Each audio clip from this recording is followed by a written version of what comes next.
Yo, what's up, legendary subscribers?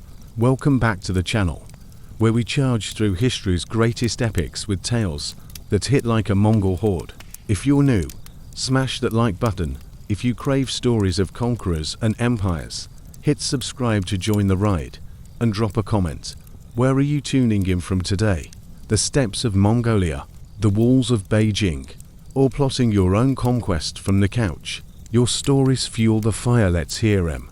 Today, we're kicking off a brand new series, Chinggis Khan the Storm from the Steppes, an 11-chapter saga plus conclusion, diving into the life of the man who forged the largest empire in history.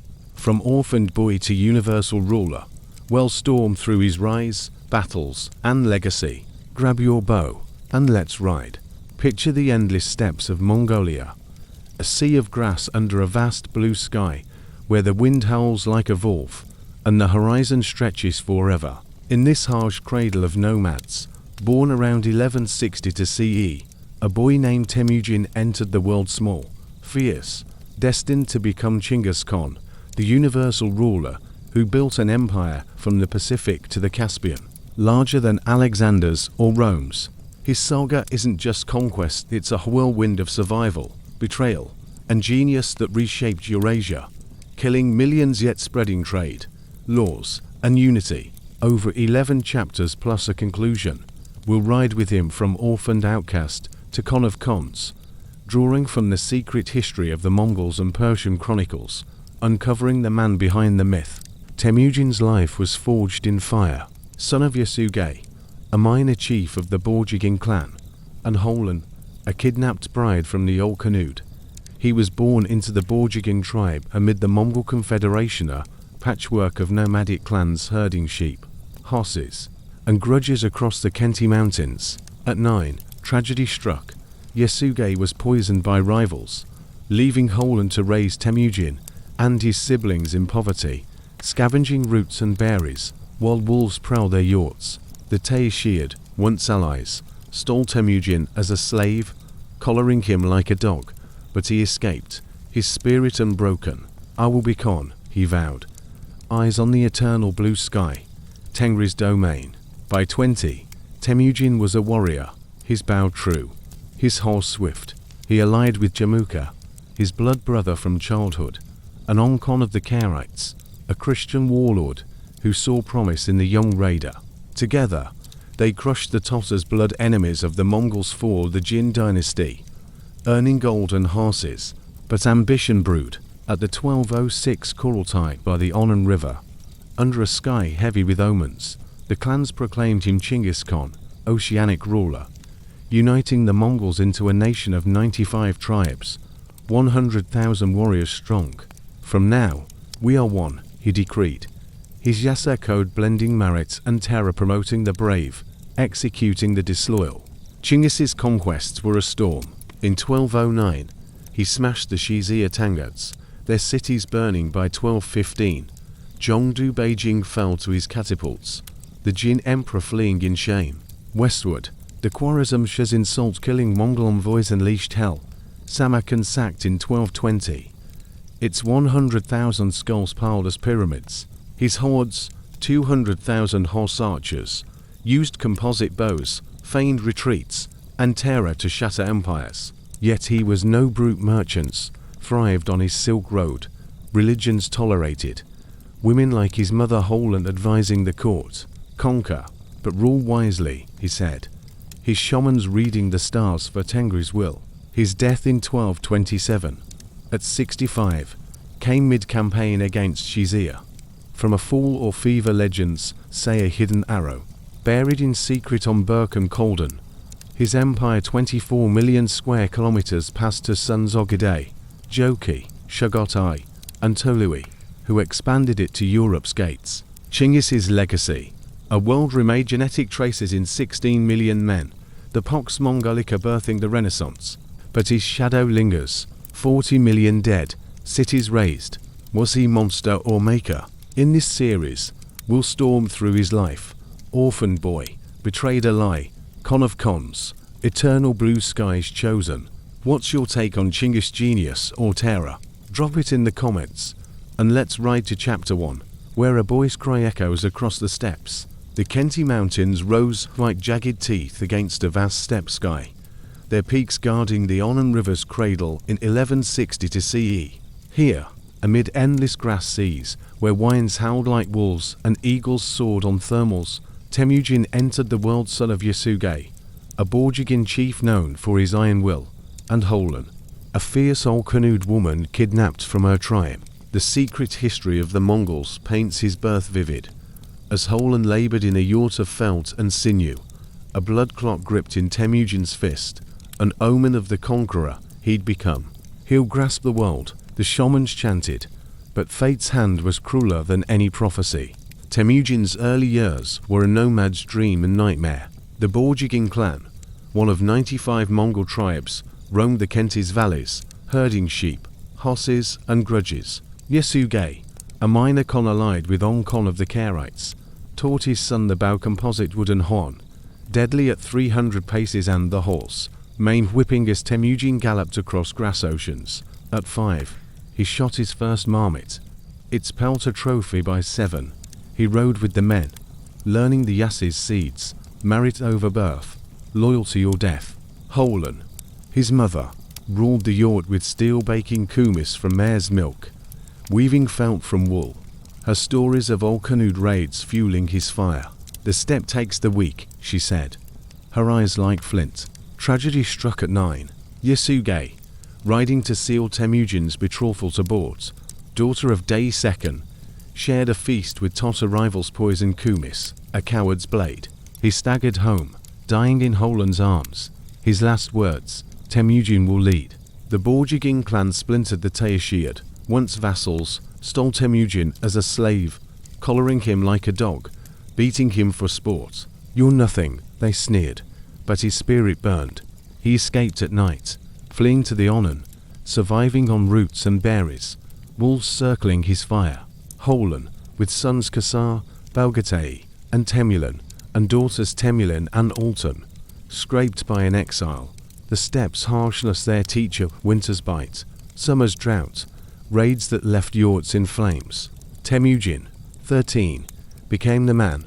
He hunted with a bow he'd carved himself, his arrows true as fate, and gathered outcasts, bow or coup, a herder who shared his last horse jelm, a slave who saved him from drowning. We are brothers, Temujin said, their blood oath under the blue sky, Tengri's gaze upon them. At 16, he raided the Merkits for Bort, aligned with Khan and Jamuka, his childhood and a blood brother. They stormed the tents, Bort rescued, her belly swelling with Joki, his first son. Paternity whispered, but Temujin embraced him. He's mine. By 20, Temujin was a warlord, his black banners fluttering over 10,000 tents. He crushed the Tatars for the Jing beheading their Khan, stacking skulls as pyramids earning silk and gold. But betrayal brewed. Jamuka, jealous of Temujin's mercy, allied against him, capturing him in 1187. Chained, beaten, Temujin escaped, his followers rallying. The sky favors him. In 1201, at the Boljuna Covenant, outcasts swore fealty, their oath, we share your fate, in life or death. Temujin, eyes on the horizon, whispered, the world will bow. The boy from the Khentie's shadow was rising, his horde a storm brewing, but the steppes demanded blood. Next, alliances shatter, as Temujin's blood brother turns foe, a war of kin and crowns. The steppe stretched wide under a sky heavy with clouds, the wind carrying the scent of grass and smoke as Temujin stood on a low hill, his boots sinking into the damp earth. It was the year 1187, and the air held a chill that spoke of coming storms, both of weather and of men. At 20, he was no longer the collared boy of the Taishiad, but a warrior whose black banner fluttered above a growing band of outcasts. Yet the path to power was a gauntlet of blood and betrayal, forged in the bonds he trusted and the kin who turned against him. The steppe was his teacher, and its lessons were harsh. After escaping the Taishiad's chains, Temujin returned to his mother Holen's yurt, its felt walls patched and sagging from neglect. The family had survived on roots and the rare kill, their once proud herd reduced to a single mare. Holen's hands, rough from weaving and grinding grain, greeted him with a fierce embrace, her eyes wet but proud. "You've come back," she whispered, her voice a thread of strength amid the wind. His siblings Yassa, the archer with a quick temper Belgatei, the steady herder Temulan, the quiet sister gathered around, their faces etched with hunger and hope. Temujin vowed to restore their name, his bow slung over his shoulder, its string taut with promise. His first ally was Jamuka, his underblood brother from childhood days spent racing horses and sharing mare's milk. Their bond was sealed under the eternal blue sky. Tengris' watchful eye, with a cut hand and mingled blood. Jamuka, a bold warrior of the Jadran clan, brought warriors and tents, their alliance a shield against the fractious Mongol tribes. Together, they raided the Merkits in 1180, rescuing Temujin's betrothed, Bort, from their tents. The battle was fierce, arrows whistling, horses thundering, yet victory was sweet. Bort, her face bruised but defiant, returned with a child in her womb, Joki, whose paternity whispered doubts. Temujin claimed him as his own, his voice firm. "He is my son, born of our fight." But the steppe breeds envy as well as loyalty. In 1187, at the Boljuna River, Jamakor's jealousy festered. Temujin's mercy-sparing captives, sharing loot drew followers, while Jamuka demanded blood for blood, a warrior's code of old. The secret history recounts the betrayal. Jamakor's men ambushed Temujin's camp at dawn, the clatter of hooves shattering the silence. Temujin fought, his bow singing death, but was overwhelmed, his wrists bound with rawhide, his face blooded. "You rise to high," Jamuka sneered, chaining him to a cart, the wood creaking under his weight as they dragged him across the steppe. The sun beat down, the grass stained with his blood, yet his spirit burned, a fire the chains could not quench. 4 months, Temujin endured beaten, starved, his body a map of bruises. The Taishiyad, who'd once enslaved him, rejoiced, their laughter a blade in his ears. But escape came with a friend's courage. A guard, moved by his quiet resolve, loosened the bombs one night. Temujin fled, the cold wind biting his skin, his feet bleeding on the rocky ground. He hid in a thicket, the rustle of leaves his only company, and waited until the moon rose, its light guiding him back to Holen. "I will return," he swore, his voice a whisper against the wind, his heart set on vengeance and unity. Back with his family, Temujin rebuilt. Boorku, a herder who'd shared his last horse, and Jelm, a slave who'd pulled him from the Onan's currents, joined him, their loyalty a new bond. They raided small camps, gathering warriors, outcasts, widows, the dispossessed, each tend to step toward power. Bort, now mother to Joki and soon Shagotai, wove felt and counsel, her hands steady as she mended their lives. The steppe whispered of his return, a ghost with a growing horde, and the clans took notice. Omkon of the Karaites, a Christian warlord and old ally of Yasuge, offered refuge, his yurts a haven amid the grass seas. The alliance with Omkon bore fruit. In 1190, they crushed the Taishiyad, their tents burning under a sky streaked with smoke. Temujin's arrows flew true, his horse a blur, and the chains of his past melted in the fire. Omkon, impressed, named him a son, a title of trust. But the steppe's peace was fragile. Jamakor's shadow loomed, his forces swelling with disgruntled chiefs. Temujin knew the cost of bonds. They could lift you or break you, and had learned to wield them like a blade. One night, by a fire's glow, Temujin sat with Bort, the flames casting shadows on her face. "The clans will bow," he said, his voice low, "or they will break." She nodded, her hand on his, the steppe's vastness their witness. The wind carried the cry of a hawk, a sound of freedom, and Temujin's eyes turned to the horizon, where the future waited bloody, golden, his to claim. Next, the Kurultai calls, where alliances shatter and the Khan is born. The steppe stretched wide under a sky heavy with clouds, the wind carrying the scent of grass and smoke as Temujin stood on a low hill, his boots sinking into the damp earth. It was the year 1187, and the air held a chill that spoke of coming storms, both of weather and of men. At 20, He was no longer the collared boy of the Tay-Shiad, but a warrior whose black banner fluttered above a growing band of outcasts. Yet the path to power was a gauntlet of blood and betrayal, forged in the bonds he trusted and the kin who turned against him. The steppe was his teacher, and its lessons were harsh. After escaping the Tay-Shiad's chains, Temujin returned to his mother Holland's yurt, its felt walls patched and sagging from neglect. The family had survived on roots and the rare kill, their once proud herd reduced to a single mare. Holland's hands, rough from weaving and grinding grain, greeted him with a fierce embrace, her eyes wet but proud. "You've come back," she whispered, her voice a thread of strength amid the wind. His siblings Kassar, the archer with a quick temper Belgatay, the steady herder Temulan, the quiet sister gathered around, their faces etched with hunger and hope. Temujin vowed to restore their name, his bow slung over his shoulder, its string taut with promise. His first ally was Jamuka, his underblood brother from childhood days spent racing horses and sharing mare's milk. Their bond was sealed under the eternal blue sky. Tengris' watchful eye, with a cut hand and mingled blood. Jamuka, a bold warrior of the Jadran clan, brought warriors and tents, their alliance a shield against the fractious Mongol tribes. Together, they raided the Merkits in 1180, rescuing Temujin's betrothed, bought, from their tents. The battle was fierce, arrows whistling, horses thundering, yet victory was sweet. Bought, her face bruised but defiant, returned with a child in her womb, Joki, whose paternity whispered doubts. Temujin claimed him as his own, his voice firm. "He is my son, born of our fight." But the steppe breeds envy as well as loyalty. In 1187, at the Boljuna River, Jamakor's jealousy festered. Temujin's mercy-sparing captives, sharing loot drew followers, while Jamuka demanded blood for blood, a warrior's code of old. The secret history recounts the betrayal.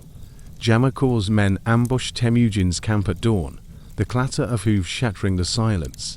Temujin fought, his bow singing death, but was overwhelmed, his wrists bound with rawhide, his face blooded. "You rise too high," Jamuka sneered, chaining him to a cart, the wood creaking under his weight as they dragged him across the steppe.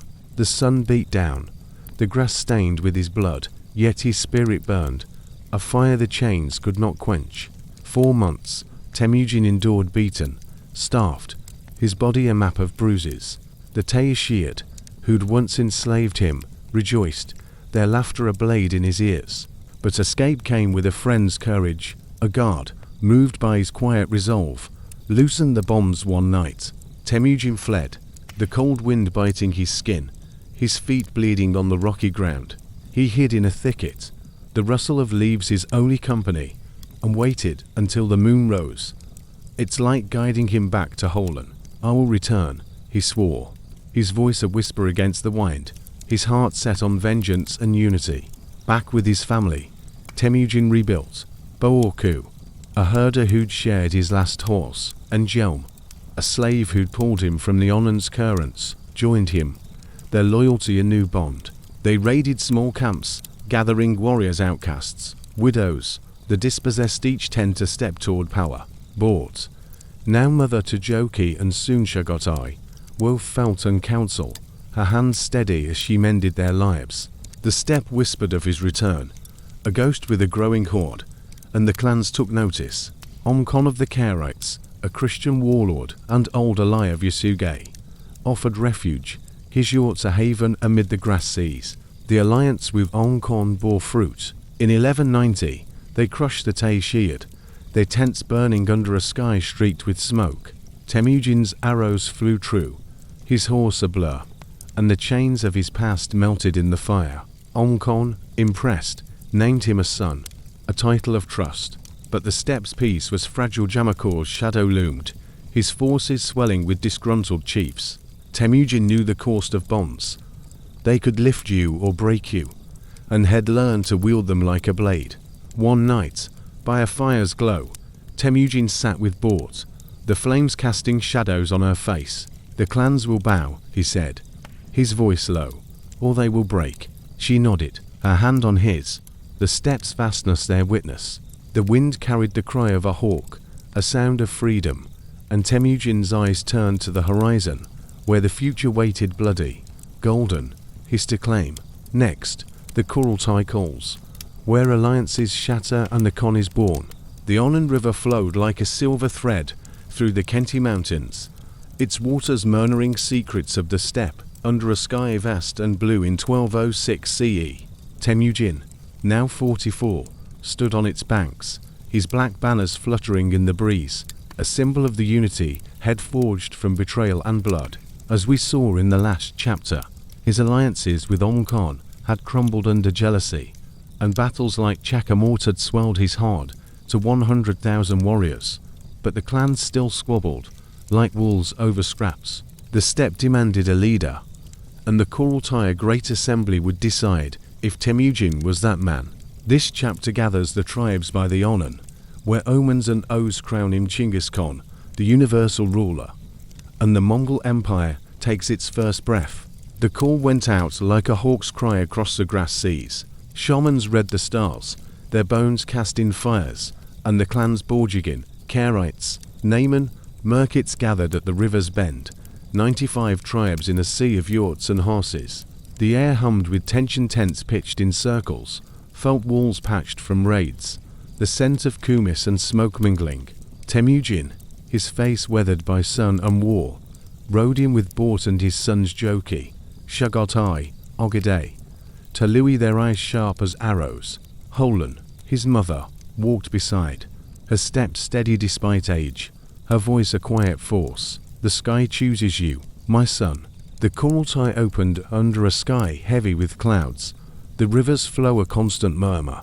Chiefs sat in a vast circle, their fur hats bobbing, bows at their sides. Khan's sons, Sengam and Ilka, glowered from the Karite side, their loyalty bought but brittle.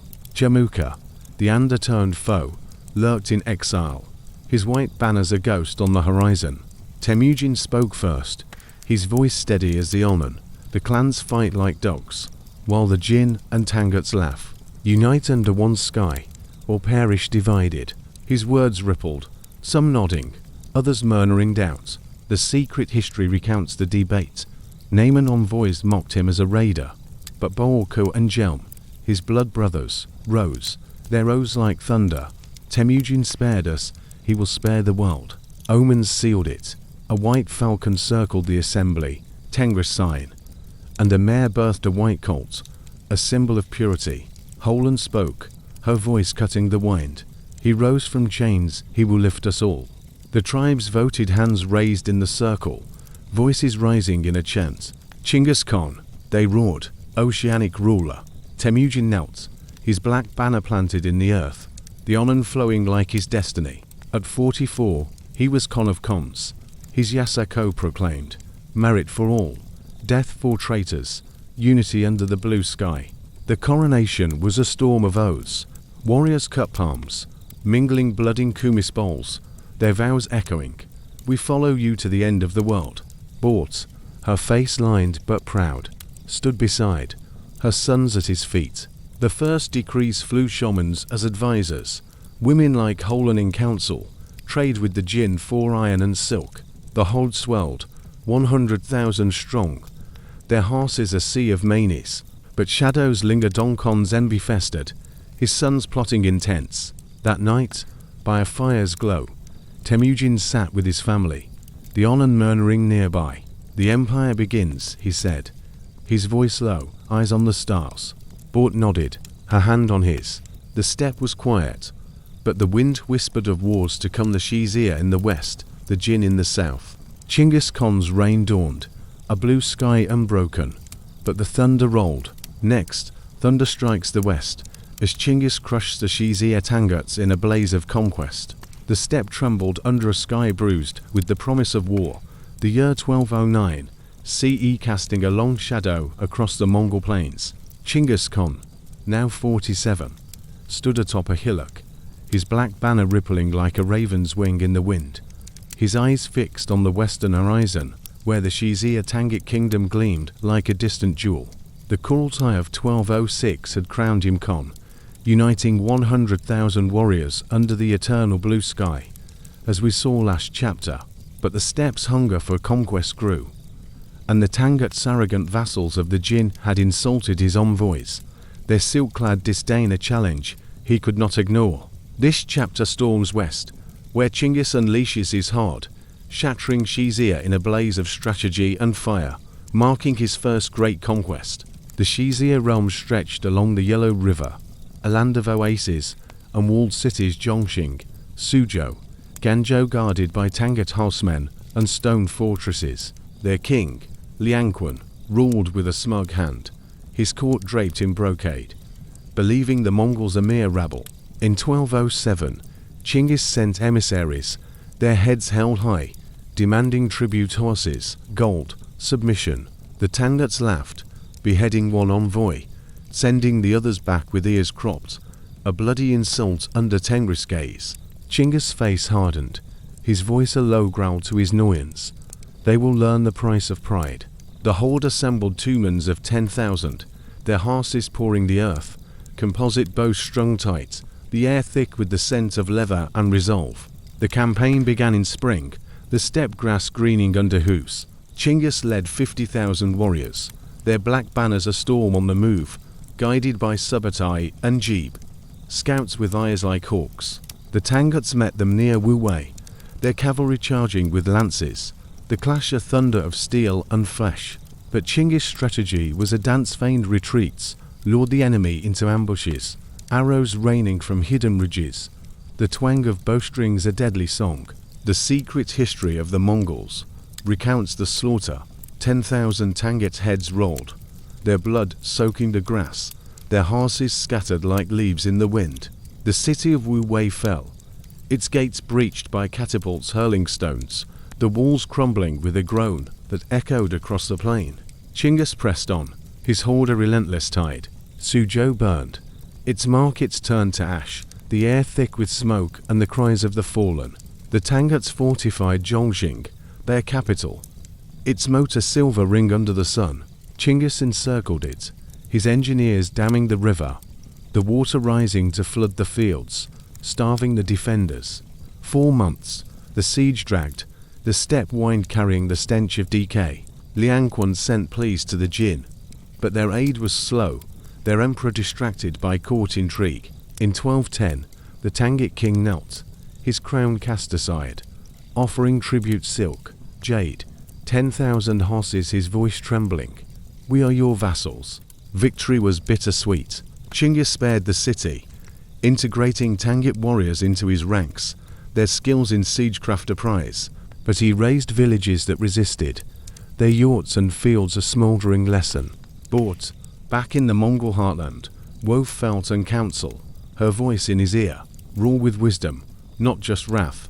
He listened, his Yassa code evolving, merchants protected, trade routes opened, the Silk Road stirring under Mongol hooves. The Shizia became a vassal state, their tribute a chain of gold, but Chinggis' eyes turned east, where the Jin Empire loomed, its walls a new challenge.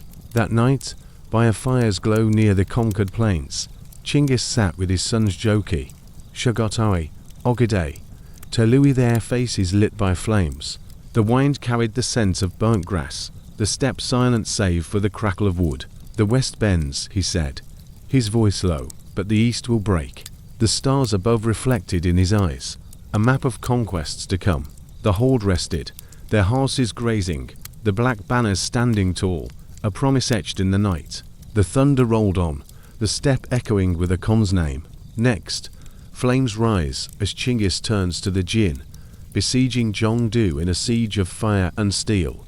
The steppe burned with ambition, under a sky streaked with the ash of conquest. The year 1211 CE marking a turning point as Chinggis Khan, now 49, turned his gaze eastward.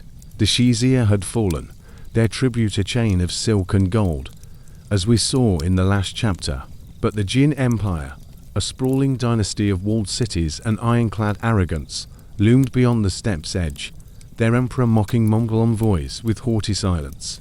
Zhongdu, the Jin capital, stood like a fortress of pride, its walls a challenge Chinggis could not resist. This chapter ignites the flames of war, where his horde besieges Zhongdu, blending strategy and fire to shatter the Jin's might, a prelude to an empire's fall. The Jin ruled northern China, their lands rich with rice fields and stone cities. Zhongdu, modern Beijing, a jewel of towers and moats, guarded by 600,000 troops. Emperor Wanyan Yongji, cocooned in silk and court intrigue, dismissed the Mongols as barbarians. Their envoys sent back with severed tongues, an insult that echoed across the steppe. Chinggis, his black banner snapping in the wind, gathered 90,000 warriors, Tumans, led by Subutai and Jeeb, their horses pouring the earth, the air thick with the scent of leather and steel. The Jin will kneel, he vowed, his voice a low rumble, his eyes on the horizon where smoke already rose from border raids. The campaign began in spring, the grass greening under hooves as the horde crossed the Gobi. Its sands a harsh prelude to war. The Jin sent cavalry, their armor gleaming, lances lowered like a wall of steel. But Chinggis' strategy was a storm-feigned retreat drew them into ambushes, arrows raining from hidden ridges. The twang of bowstrings a deadly hymn. The Battle of Ye Huling in 1211 was a masterpiece. 70,000 Jin fell, their blood soaking the earth, their horses scattered like leaves. The secret history of the Mongols paints the chaos catapults hurling stones, the ground trembling under Mongol hooves, the air thick with dust and cries. Zhongdu became the prize. Chinggis encircled it in 1213, his engineers building siege towers of wooden sinew, their creaks a promise of ruin. The walls, 12 meters high, loomed defiant, but the Mongols dammed rivers, flooding the fields, starving the 1 million souls within. For 2 years, the siege dragged, the wind carrying the stench of decay and smoke from burning suburbs. The Jin emperor fled, leaving Wanyan Zun to command, his voice trembling as catapults lobbed fireballs, the flames licking the city's edges. Subutai tunnels undermined the walls, collapsing a section with a roar, the dust settling on Mongol lances. In 1215, Zhongdu fell, the gates shattered, the horde pouring in like a tide, their black banners waving over the ruins. The Persian Chronicle by Juvayni recounts the plunder silk, jade, and gold piled high, the streets running with blood as 60,000 died, their bodies a grim harvest. Chinggis spared artisans and scholars, integrating them into his ranks, his mercy a tool of rule. Wanyan Zun surrendered, his crown cast aside, offering tribute horses, grain, 3,000 virgins a vassal's chain. But the Jin heartland burned, its cities reduced to ash, the air thick with the scent of charred and despair. The victory reshaped the steppe. Chinggis' Yassa code expanded, trade flourished. The Silk Road pulsed with Mongol patrols, merchants safe under his banner. Bought, back in the Mongol heartland, wove counsel through messengers. Build, not just destroy.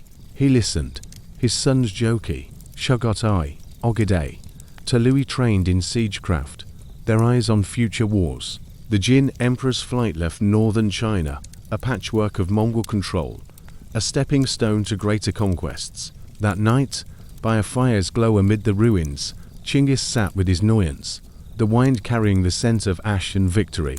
The east bends, he said, his voice low, but the west calls, the stars above reflected in his eyes, a map of empires to come. The horde rested, their horses grazing, the black banners standing tall, a promise etched in the flames. The thunder rolled on, the steppe echoing with a Khan's name.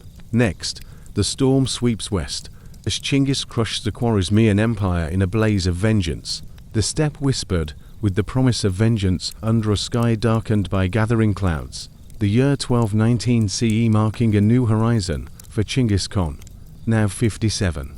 The Jin Empire's northern heart had fallen, its Zhongdu reduced to ash, as we saw in the last chapter. But the west beckoned, where the Khwarezmian Empire, a Persian realm of minarets and arrogance, dared to defy him. Their Shah, Ala ad-Din Muhammad, insulted Mongol envoys with a massacre, igniting a storm of retribution. This chapter sweeps westward, where Chinggis unleashes his horde, shattering Samarkand in a blaze of conquest, his wrath of force as relentless as the steppe wind.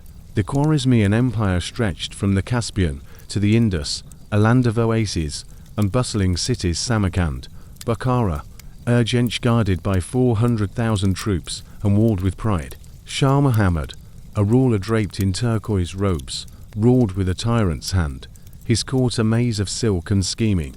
In 1218, Chinggis sent a caravan of 450 merchants and envoys, their camels laden with gifts, seeking trade along the Silk Road. At Otrar, the governor in Olhuk, with the Shah's blessing, slaughtered them, their heads piled as pyramids, an insult that echoed across the steppe.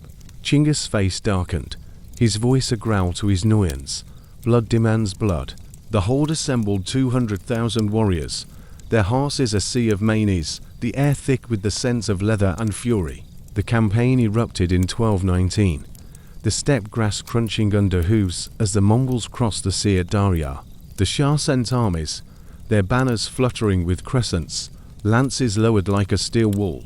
But Chinggis' strategy was a tempest-feigned retreats, lured them into traps, arrows raining from hidden dunes, the twang of bowstrings a deadly chant. The Battle of the Indus River saw 70,000 Khwarezmians fall, their blood staining the sand, their horses fleeing in panic. The Persian Chronicle by Juvayni recounts the terror, catapults hurling fire, the ground trembling under Mongol hooves, the air thick with dust and screams. Samarkand became the target, its walls 16 meters high, its markets alive with silk and spice. Chinggis encircled it in 1220, his engineers building siege towers of wood and rope, their creaks a promise of doom. The city's 100,000 defenders fought, their arrows arcing like rain, but the Mongols dammed rivers, flooding the fields, starving the people within. 4 weeks, the siege dragged, the wind carrying the stench of decay and the wails of the trapped. The Shah fled, his turquoise crown abandoned, leaving his son Jalal ad-Din to face the storm. On March 18, 1220, the walls crumbled, undermined by subute tunnels, the dust settling on Mongol lances. The fall was brutal. The horde poured in, their black banners waving over the ruins, swords flashing as 50,000 died, their bodies a grim harvest. Juvayni describes the plunder silk, gold, and gems piled high, the masks defiled, the streets running with blood. Chinggis spared artisans and scholars, integrating them into his ranks, his mercy a tool of rule. The city's governor, in Olhuk, was executed, his body rolled in a carpet and trampled by horses, a Mongol custom to avoid spilling royal blood on the earth. The Shah's treasury emptied, its wealth a chain of tribute, but the Khwarezmian heartland burned, its cities reduced to ash. The victory reshaped the West. Chinggis' Yassa code expanded, trade routes secured, the Silk Road pulsed with Mongol patrols, merchants safe under his banner. Bought, back in the Mongol heartland, wove counsel through messengers, build on this ruin.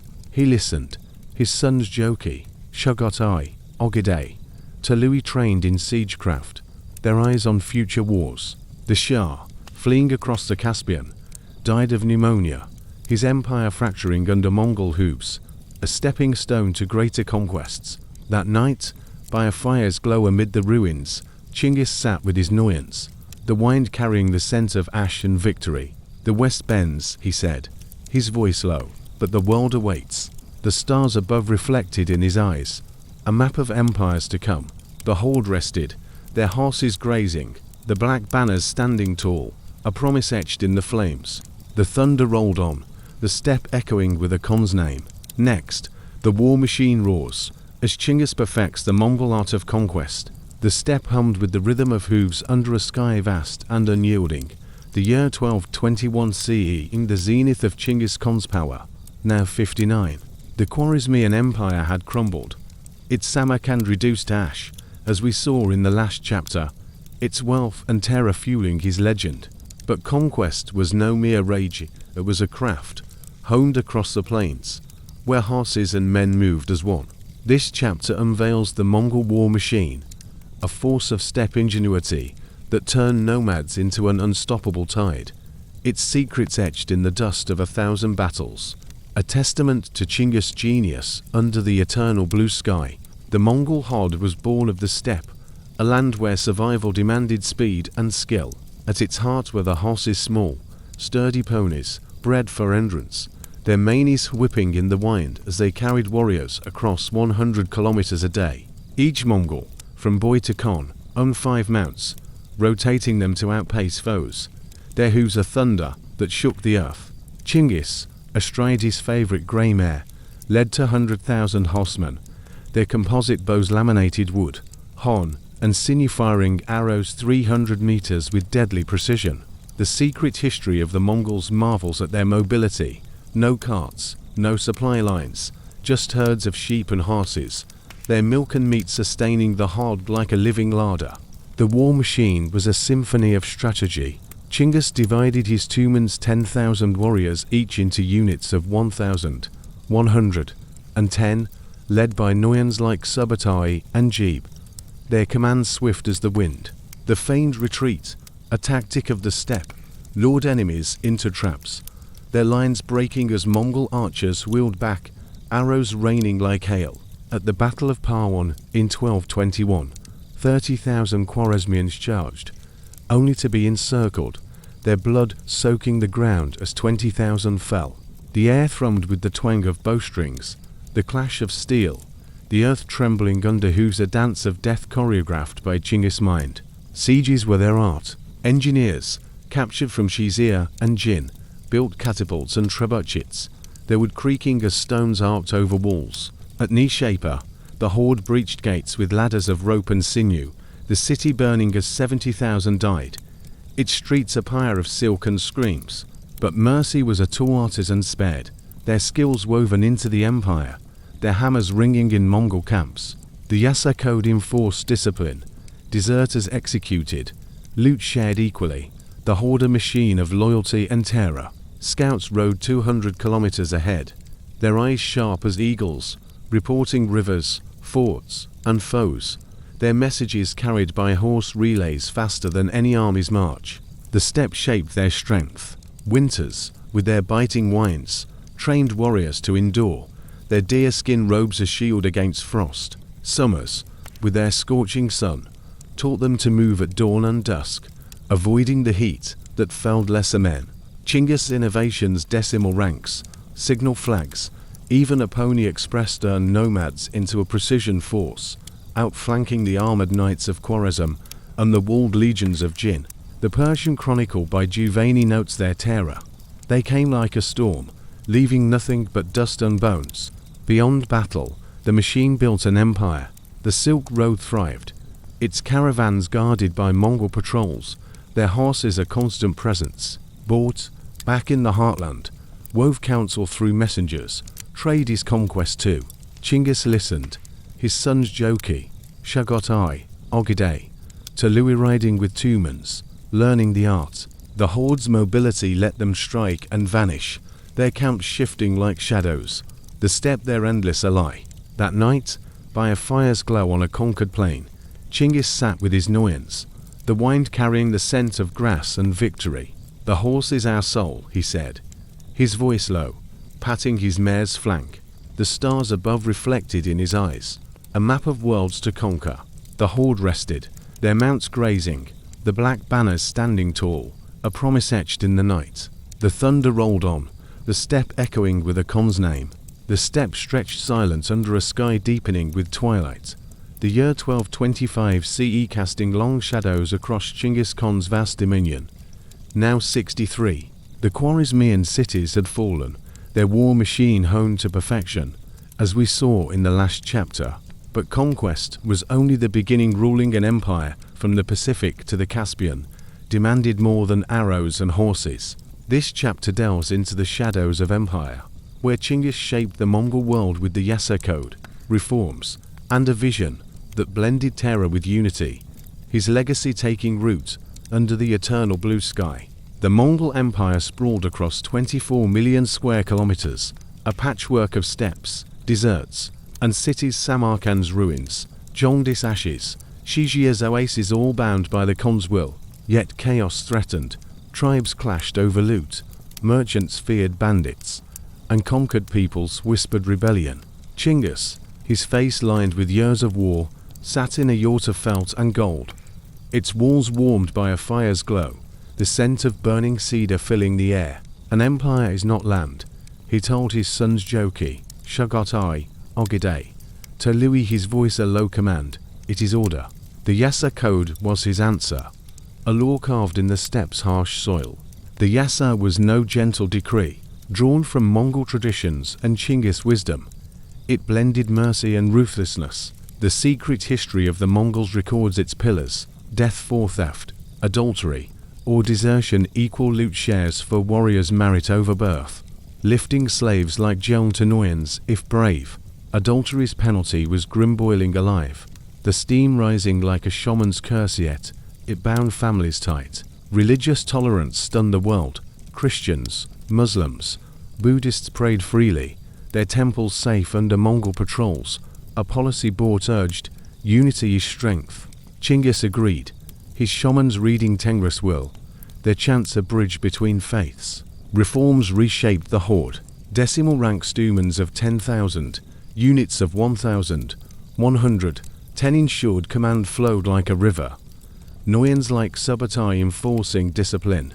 A pony express, riders swapping horses at posts 40 kilometers apart, carried messages across the empire in days, outpacing any rival. The Silk Road pulsed, its caravans guarded, merchants thriving as Chinggis tax trade, his coffers swelling with silk and spice. Taxation was fair: 10% on herds, 1% on goods collected by overseers, their ledgers scratched on birch bark. Cities like Samarkand rebuilt, their artisans crafting swords and saddles, their hammers a new rhythm in Mongol camps.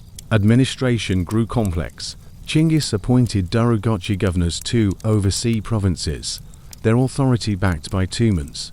The Yuas, conquered scribes, adapted their script for Mongol records, their quills scratching laws and taxes. Women, like Holan and Bort, advised councils, their voices as strong as bows, shaping diplomacy with Jin envoys and Tangut vassals. The Yassa banned blood feuds, replacing vengeance with fines, the steppe's old ways yielding to order. Yet terror lingered, rebels impaled, their skulls piled as warnings, the air thick with the scent of fear and obedience. The empire's heart beating Karakoram, a city rising from the steppe, its yurts giving way to stone.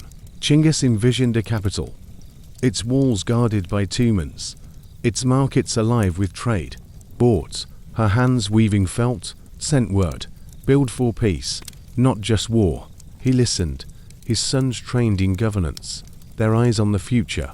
Joki, wild and questioning, governed the west. Shugotai, stern, the center. Ogide, wise, prepared for the Khanate.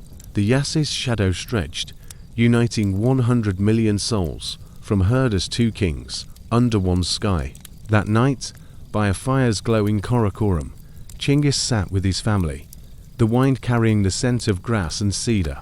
The world is ours, he said, his voice soft, but it must stand. The stars above reflected in his eyes, a map of order to maintain. The horde rested, their horses grazing, the black banners standing tall, a promise etched in the shadows. The thunder rolled on, the steppe echoing with a Khan's name. The steppe lay bathed in the soft glow of dawn, the year 1226 CE casting a golden hue across Chinggis Khan's empire. Now 64.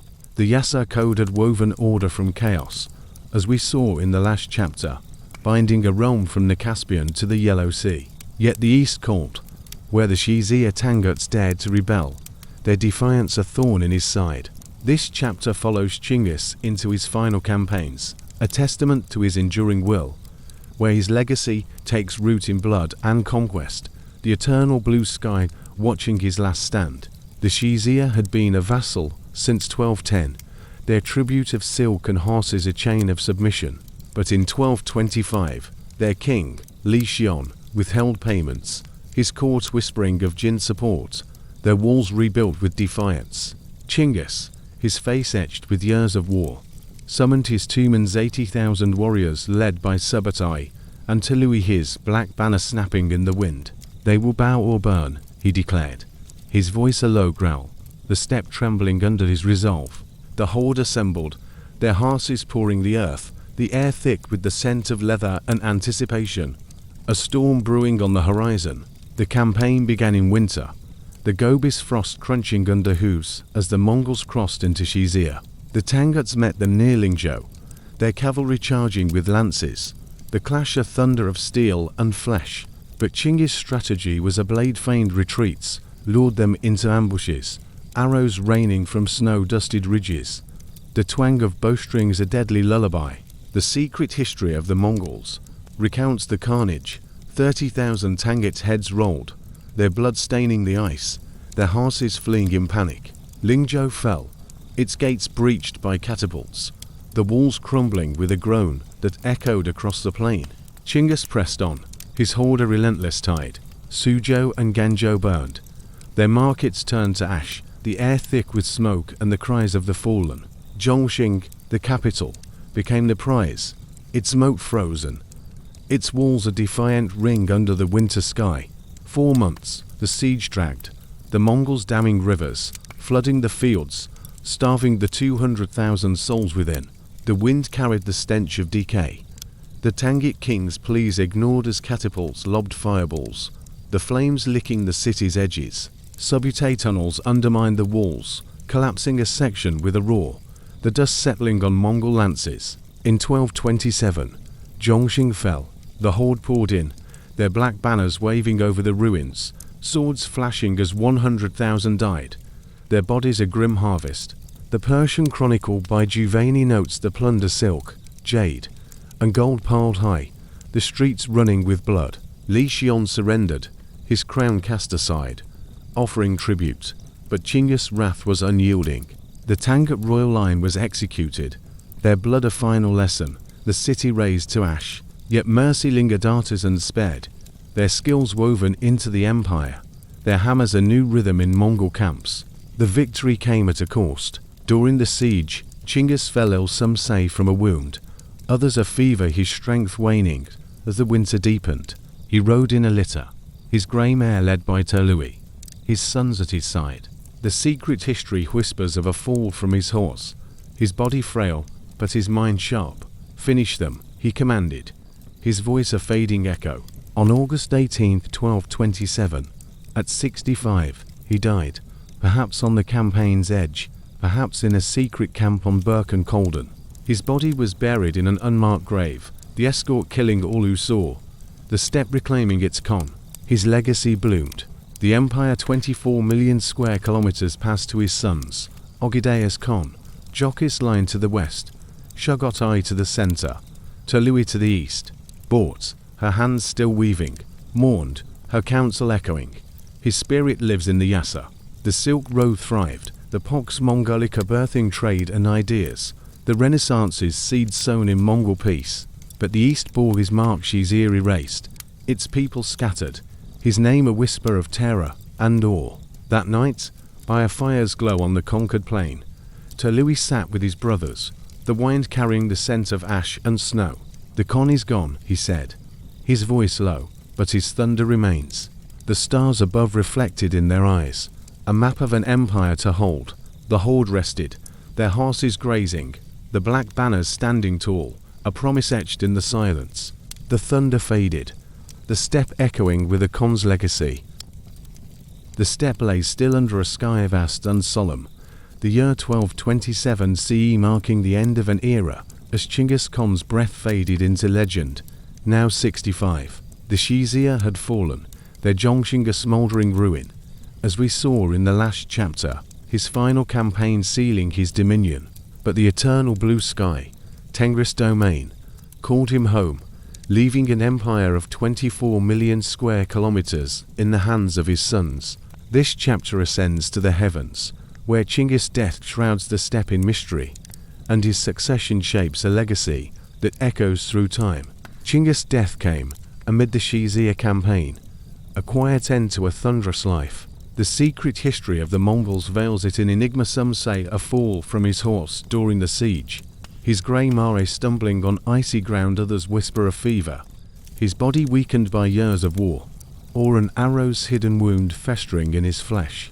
On August 18, 1227, at 65, he slipped away, perhaps in a litter near Zhongxing, perhaps in a secret camp on Birkenkolden, the sacred mountain of his youth. His last words, carried by Terlui, were a command: hold the empire, honor the Yassa, The wind carried his spirit skyward, the steppe falling silent, the air thick with the scent of snow and ash. His burial was a steppe secret. The escort 1,000 warriors carried his body to Birkenkolden, their horses trampling the earth to hide the grave, killing all who crossed their path, herders, merchants, even birds silenced by arrows. The Persian Chronicle by Giovanni notes the ritual. No marker, no stone, just the mountain's embrace, the steppe reclaiming its Khan. The hold mourned, their black banners lowered, their kumis cups spilled in tribute, the sound of whose a fading drumbeat. Bought, her hands stilled from weaving, wept, her voice a whisper. The sky takes him, but his blood remains. Succession was a storm. Chinggis had named Ogedei, his third son, Khan, his wisdom a steady hand, but rivalries brewed. Joki, the eldest, died suspiciously before the campaign's end. Poison or battle, the secret history hints his claim passing to Beta, a warrior of the west. Shagat, stern and rigid, governed the center, his Yassa enforcement unyielding. Talui, the youngest, held the east, his Tumans guarding the heartland. The Kurultai of 1229, held on the Onon River, confirmed Ogedei, his voice rising over the plain. We are one under the blue sky. The tribes cheered, bows raised, their oaths a chorus, but tensions simmered. Jokis line eyed the west, Chagatai the law. The empire endured. Ogedei expanded it, his Tumans reaching Europe's gates. By 1241, the Pax Mongolica flourishing trade, ideas, and the Black Death spreading along the Silk Road. The Yassa held, its laws binding 100 million souls, from herders to kings, its shadow a mix of order and terror. Bought, now a widow, advised Ogedei, her counsel a bridge between sons, her felt yacht a council chamber. The steppe whispered of Chinggis' spirit, shamans chanting under the stars, their bones cast in fire. He watches from Tengris sky. That night, by a fire's glow on the Onon, Ogedei sat with his brothers, the wind carrying the scent of grass and memory. The Khan's thunder lives, he said, his voice low, eyes on the stars. The horde rested, their horses grazing, the black banners standing tall, a promise etched in the silence. The steppe stretched endless, its vastness a witness to a legacy. 40 million dead, 16 million descendants, a world remade. The steppe lay tranquil under a sky vast and eternal, the year 1227 CE fading into legend as Chinggis Khan's spirit ascended to Tengris embrace, his death marking the close of his epic, as we saw in the last chapter. From the orphaned boy of the Khentii to the Khan, who forged an empire of 24 million square kilometers, his life was a storm that reshaped the world. This conclusion listens to the echo of his reign, where his legacy, blood, trade, and terror resounds through centuries, a whisper carried on the steppe wind. Chinggis' empire, at his death, stretched from the Pacific to the Caspian, a realm of steppes and cities united by the Yassa code. Ogedei, his successor, expanded it to Europe's gates.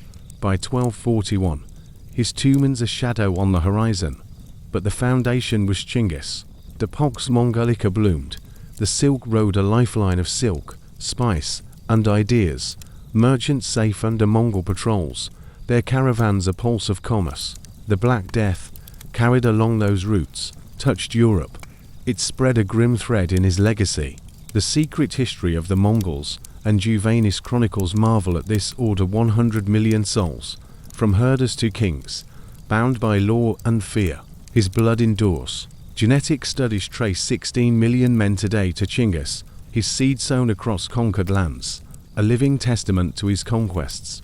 The Yassis shadow lingers. Meritocracy inspired later empires, religious tolerance shaped the Mughal and Ottoman courts, and his decimal ranks echo in military drills. Yet the cost was steep, 40 million dead, cities like Samarkand and Jongdu razed, their ashes a scar on history. Was he a monster or maker? The steppe offers no answer, its silence a mirror to his duality. Karakoram rose as his capital, its stone walls a monument to his vision. Though it faded under Kublai Yuan, the Mongols split into Khanates golden, Shagatari, Ilkhanate, Yuan each a fragment of his dream. Their rivalries are slow unraveling. Bort's council, woven into the empire's fabric, faded with her death, but her sons Ogadei, Tului, Shugotar carried the line. The eternal blue sky, Tengris domain, watched as his name became myth, shamans chanting his spirit's return, their fires flickering under the stars. That night, by a fire's glow on the Onan River, a herder gazed at the sky, the wind carrying the scent of grass and memory. The Khan's thunder lives, he murmured, his voice lost in the vastness. The steppe stretched endless, its grasses swaying, the black banners of memory standing tall in the silence. Chinggis echo lingered conqueror, lawgiver, father, a legacy carved in blood and gold, a world remade under the eternal blue sky. The thunder fades, the steppe holding a Khan's eternal name,